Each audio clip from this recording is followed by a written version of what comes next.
Hola, ¿qué tal? Bienvenidos otro día más aquí a Desconocidos del Arte. Soy Almudena y en este caso os voy a hablar de otra mujer a la que considero que hay que darle la visibilidad que se merece.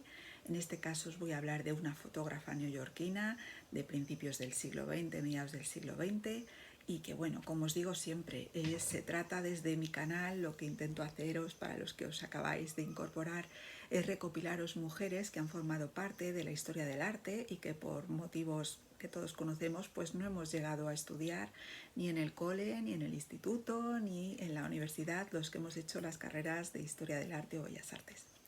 Así que sin más dilación, si te apetece conocer una mujer que fue artista, fotógrafa y pionera en su campo, como os digo, a mediados del siglo XX, quedaros aquí conmigo que nada, en 5 minutitos para no entreteneros mucho, os lo cuento. Empezamos.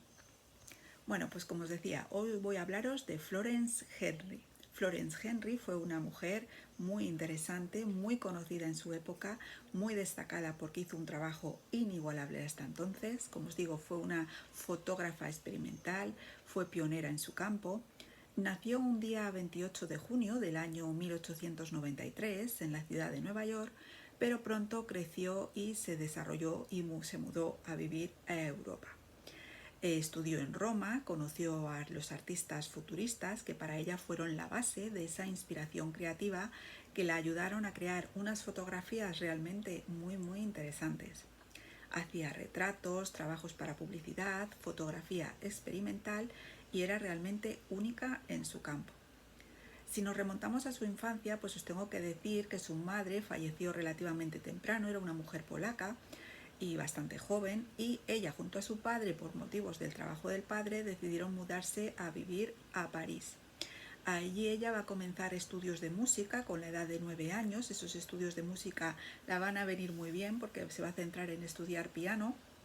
Y más adelante os contaré por qué le vino muy bien que empezara a estudiar música y fuera algo que lo tuviera ahí pendiente, pero que nunca dejara de hacerlo. Como os digo, años después se van a trasladar a vivir a un pueblecito de Inglaterra hasta que fallece su padre. En ese momento ella decide ponerse nuevamente en marcha y se muda a Roma.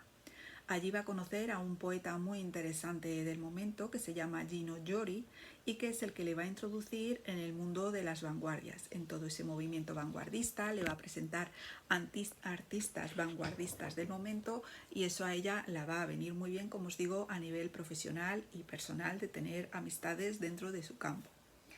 En el año 1913 se vuelve a trasladar, como veis es una mujer muy viajera, se va a trasladar a Berlín y con motivo de la Primera Guerra Mundial en el 1914, pues todo lo que es el tema del trabajo, de la fotografía, pues digamos que se para.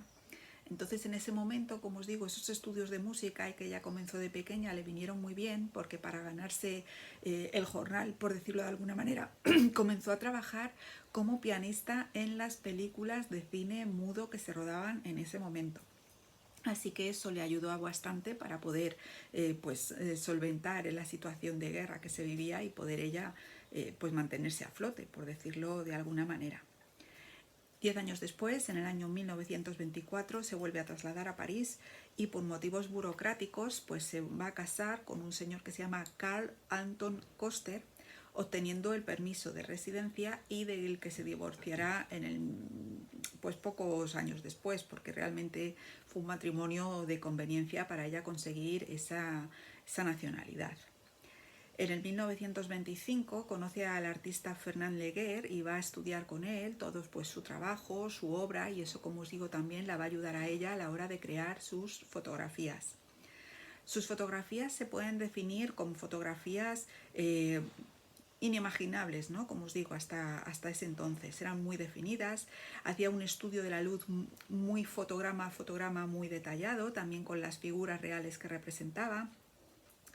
Logrará tener su propio estudio de fotografía en el año 1928 y ya 2 años después, en el año 1930, va a exponer en la Exposición Internacional de Múnich, dando a conocer ahí realmente más a nivel internacional toda su trayectoria y toda su obra y su trabajo fotográfico. Finalmente, nuevamente llega la Segunda Guerra Mundial, así que nuevamente el trabajo de la fotografía va a ser degenerado, no va a ser querido ni va a ser valorado. Así que a pensar en dedicarse a otro de sus trabajos, que también era la pintura abstracta. Es desde entonces a lo que se va a dedicar, a pintar hasta que fallece un 24 de julio del año 1982.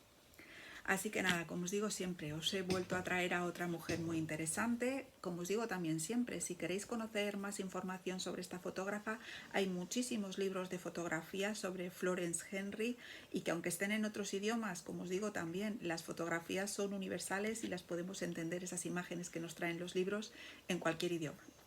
Así que nada más, espero que os haya gustado el vídeo, dejadme en comentarios qué os ha parecido y nos vemos muy pronto. Chao.